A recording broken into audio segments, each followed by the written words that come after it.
Guys तुम्हारा भाई हमें ज़्यादा फिर से आ चुका है एक न्यू वीडियो लेकर के। तो गाइस इस बार मैं आया हूँ सिविल डिफेंस के एक इंचार्ज से आपको मिलवा रहा हूँ, जिनका नाम है सर्वे सर।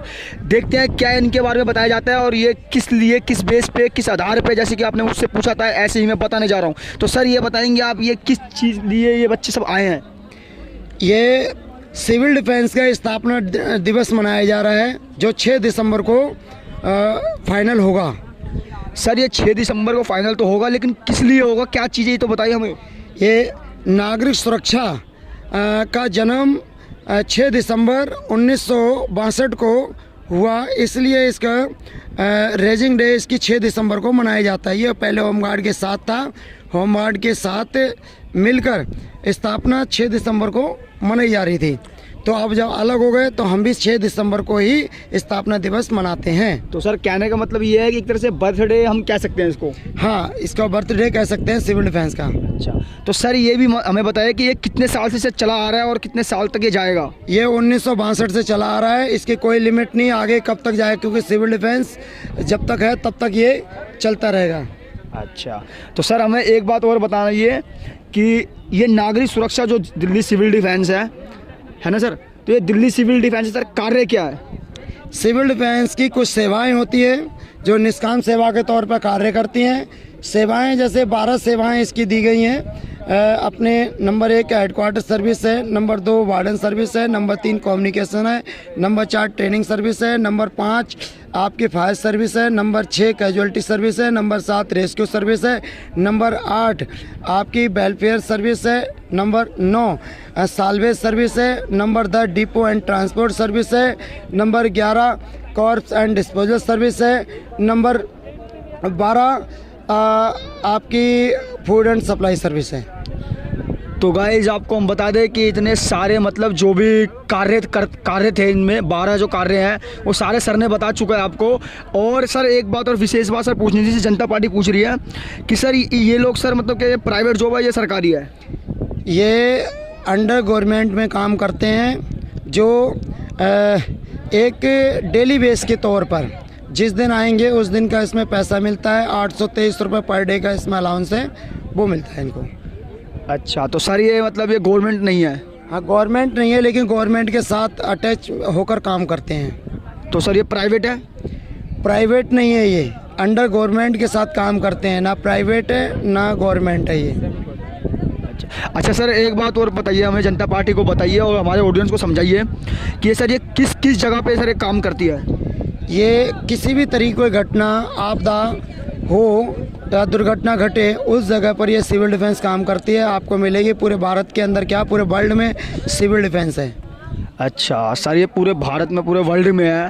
तो ये दिल्ली में सर ये कहाँ पे सर ये अपने सर इसका विस्तार कहाँ तक पहुँच रखा है, ये पूछना चाहती है जनता। दिल्ली के अंदर जहाँ तक दिल्ली है, अपने दिल्ली को 11 भागों में बांटा गया है, 11 ज़िलों में बांटा गया है। उन 11 ज़िलों में सिविल डिफेंस के ऑफिस बने हुए हैं और उन्हीं के तहत ये अपने ऑफिस के तहत उनके कम्युनिकेशन किया जाता है। अच्छा, तो सर ये मतलब दिल्ली सरकार की ही तरफ से है या फिर भारत सरकार पीएम मोदी की तरफ से भी है? ये अपने गृह मंत्रालय के तहत ये बनाई गई है सिविल डिफेंस, लेकिन ये स्टेट गवर्नमेंट को दे दी गई है। स्टेट गवर्नमेंट को जब ज़रूरत नहीं होती तो वापस गृह मंत्रालय को वापस दे दी जाती है। गृह मंत्रालय डिसाइड करता है कि हमें किस डिपार्टमेंट को देना है या कौन इसको रखेगा। अच्छा सर, एक सर विशेष क्वेश्चन है मेरा सर आपसे कि इसमें सर कैसे भर्ती होते हैं? इसमें वो व्यक्ति जो दिल्ली का रहने वाला है, जिसके पास आधार कार्ड है दिल्ली का और एजुकेशन है, 10वीं पास है, वो व्यक्ति सिविल डिफेंस में भर्ती हो सकता है। सबसे पहले उसको पुलिस वेरिफिकेशन करानी होगी। पुलिस वेरिफिकेशन के बाद ऑनलाइन ही वेरिफिकेशन होगी, फिर ऑनलाइन ही उसको फॉर्म भरा जाएगा सिविल डिफेंस का, और अपने डॉक्यूमेंट्स जो हार्ड कॉपी अपने कंसर्ट डिस्ट्रिक्ट के अंदर एसडीएम ऑफिस में जमा होंगे।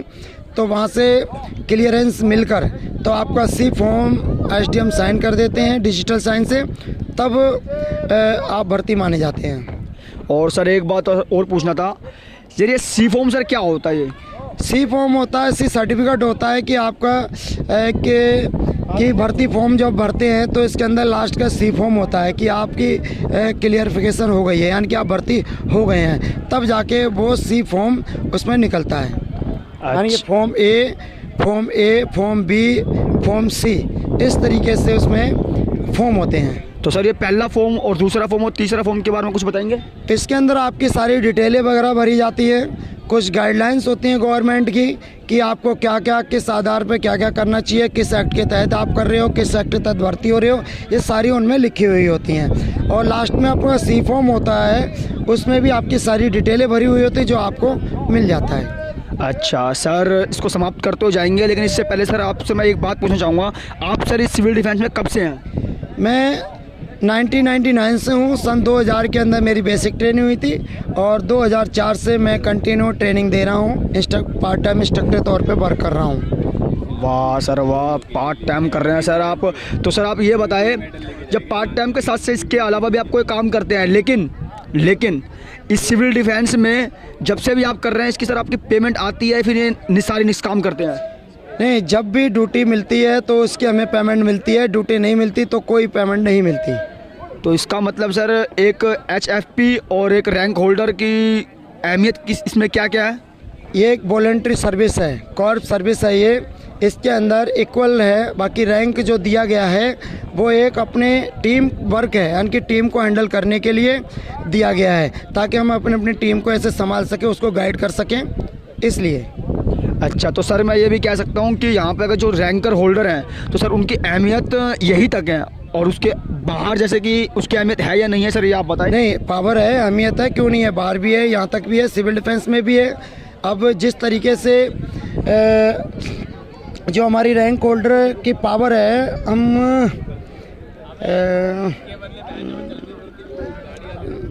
रैंक होल्डर की पावर है, एक मिनट दोबारा क्वेश्चन करो ये।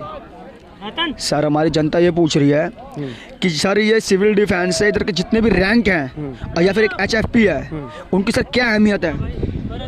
इनकी देखो, ये एक वॉलंटरी सर्विस है, एक जो अपने वो दे रखी है, रैंक RR की दी हुई है, इसके आधार पर ये अपने काम करते हैं हम सिविल डिफेंस में। रैंक RR की कोई हमें पैसा नहीं मिलता है इसका, लेकिन निष्काम सेवा के तौर पे काम करते हैं हम सब। और एक किस तरीके से कहीं पे कोई घटना घटती है तो कैसे मैसेज एक दूसरे को दिया जाता है, ये दर्शाता है। अच्छा, तो सर एक बात और बताइए मेरे को, ये सर रैंक सर स्टार्टिंग कहाँ से होती है? HFP के बाद कहाँ पे जाके ख़त्म होती है? सेक्टर वार्डन से स्टार्ट हो जाती है और सीनियर चीफ वार्डन तक इसकी रैंक होती है। अच्छा, तो सर कोई नहीं, अभी आप काम कीजिए, उसके बाद हम आगे ही आपसे और बात पूछेंगे, और जब तक के लिए चैनल को सब्सक्राइब करके रखना गाइस।